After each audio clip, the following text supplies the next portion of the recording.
At this house in Concord, Massachusetts, alongside the famous North Bridge, where Minutemen fired the shot heard round the world, 33-year-old Ralph Waldo Emerson would publish the first draft of a book length essay that marked the start of the Transcendental Movement and became a bedrock of American nature writing. Penning prose in an upstairs study in the northwest corner of the home, with its windows providing a commanding view of the historic bridge, where farmers put down their plows and picked up muskets to battle British regulars along the Concord River. A walkway now rebuilt, curving like a bow across the horizon, a symbol of a young country's revolution for independence and the arc of a young man's revolutionary theories on the natural world. Who looks upon a river in a meditative hour and is not reminded of the flux of all things? Throw a stone into the stream, and the circles that propagate themselves are the beautiful type of all influence. Published anonymously in 1836, Emerson's pioneering essay entitled Nature linked the natural world with the divine, suggesting the whole of nature was a metaphor for the human mind. Every natural fact is a symbol of some spiritual fact. Every appearance in nature corresponds to some state of mind. And finding spiritual truths in the simplest of forms. But the symbol that most captivated Emerson was the circle, finding in nature that one particular shape again and again, a simple, rounded form he would repeatedly reference in poetry and prose throughout his life, including an 1841 essay fittingly called Circles. The eye is the first circle, the horizon which it forms it the second, and throughout nature this primary figure is repeated without end. We are all our lifetime reading the copious sense of this first of forms.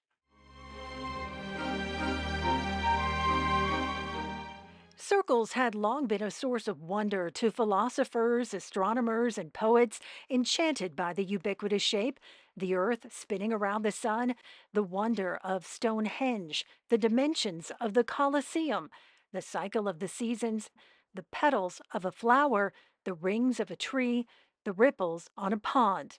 In the 17th century, Newton devised a circular disc demonstrating the colors of the rainbow.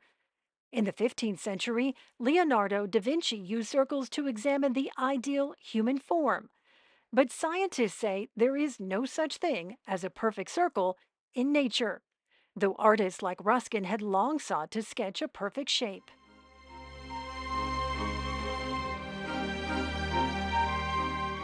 Emerson saw all of nature represented by a circular movement.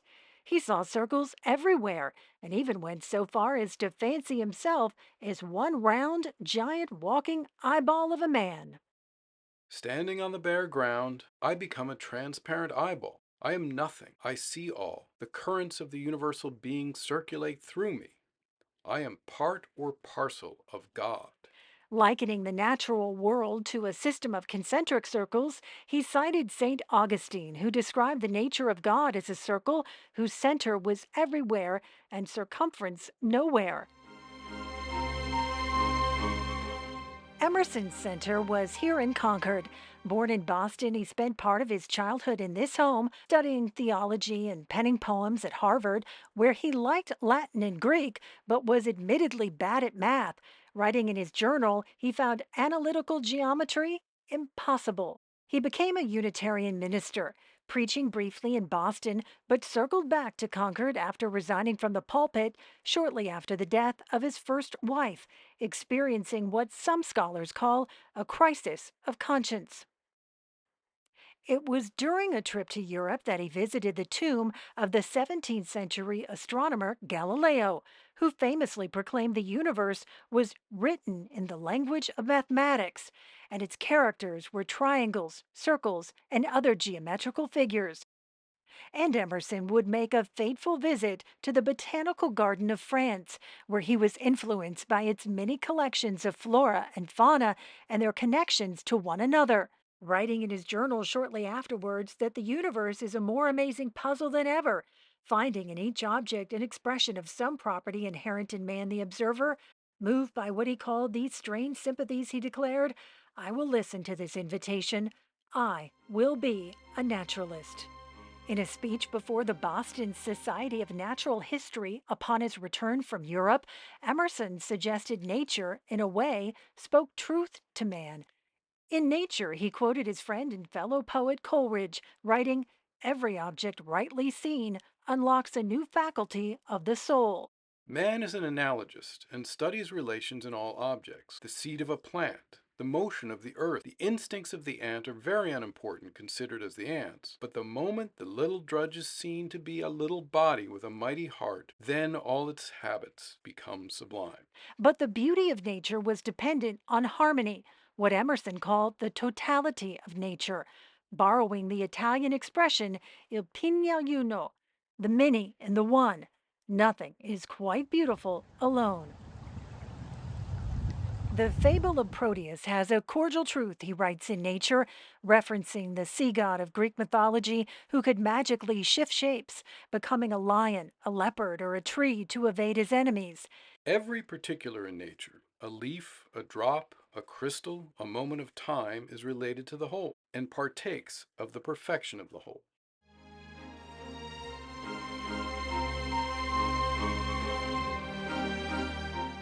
Once remarried, Emerson would write and raise a family at this house in Concord, writing at a circular desk in a study lined with books, now on display at the Concord Museum, and hosting writers and thinkers of the day, including Nathaniel Hawthorne, Bronson Alcott, and Margaret Fuller, finding circles in the spoken and written word.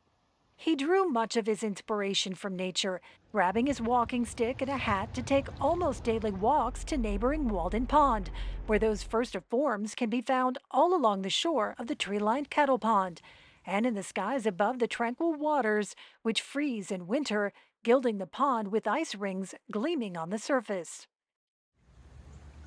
Emerson's trek to the pond often meant a visit with fellow naturalist Henry David Thoreau at his cabin along the water, where he was known to sit on a tree stump in the warmth of the sun, studying the dimpling circles in the pond, noticing how the trembling circles seek the shore and all is smooth again.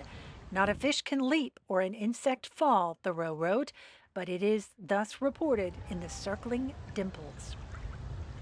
Emerson was fascinated with what he called the eternal generation of circles, a concept which illustrated one of the basic tenets of transcendentalism, the theme of eternal recurrence, the idea that all things repeat, nothing truly ends, though it may change form. He would expound on this notion in an 1841 lecture called The Method of Nature. We can never surprise nature in a corner, never find the end of a thread, never tell where to set the first stone. Every natural fact is an emanation, and that from which it emanates is an emanation also, and from every emanation is a new emanation. Admittedly, his concept of nature required what he called a poetical sense of mind, writing, "It is this which distinguishes the stick of timber of the woodcutter from the tree of the poet," denouncing those who viewed the landscape as commodity, as if one looking at the ocean can remember only the price of fish. He said one had to use a supernatural eye to truly see nature. The charming landscape which I saw this morning is made up of some 20 or 30 farms. Miller owns this field, Locke that, but none of them owns the landscape. There is a property on the horizon which no man has, but he whose eye can integrate all the parts, that is, the poet. This is the best part of these men's farms, yet to this their land deeds give them no title. To speak truly, few adult persons can see nature. Most persons do not see the sun. At least they have a very superficial seeing.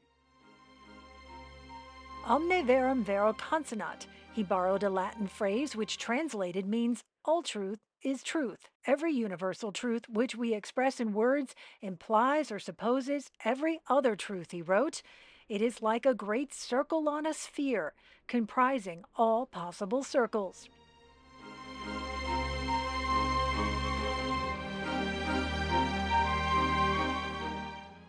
The publication of Nature launched Emerson's career as a writer and orator. His ideas on nature would influence others, from contemporaries, including conservationist John Muir, who read Emerson in Nature, and poet Walt Whitman, who attended one of his lectures on the natures and powers of the poet, to 20th century New England poet Robert Frost. Line in nature is not found, unit and universe are round. Emerson wrote that line in a poem entitled Uriel, about an angel of wisdom and light who sees all things from a central vantage point on the sun. The poem was a favorite of Robert Frost. Unit and universe are round, Frost once cited Emerson's lines to a crowd. You know, the ideal form at rest is the circle, but just soon as you introduce action into it, it becomes an oval. Isn't that interesting? Astronomers now know the Earth's orbit around the sun isn't a perfect circle, it's elliptical. Today, scientists say there is still no perfect circle in nature. The closest they've come is to throw a pebble in a pond. Ralph Waldo Emerson died in 1882 and is buried here in Sleepy Hollow Cemetery, not far from the home where he wrote his pioneering prose, and immortalized in verse his view of nature and the interconnecting cycles of life in a poem called May Day, a portion of which is featured in a later edition of Nature.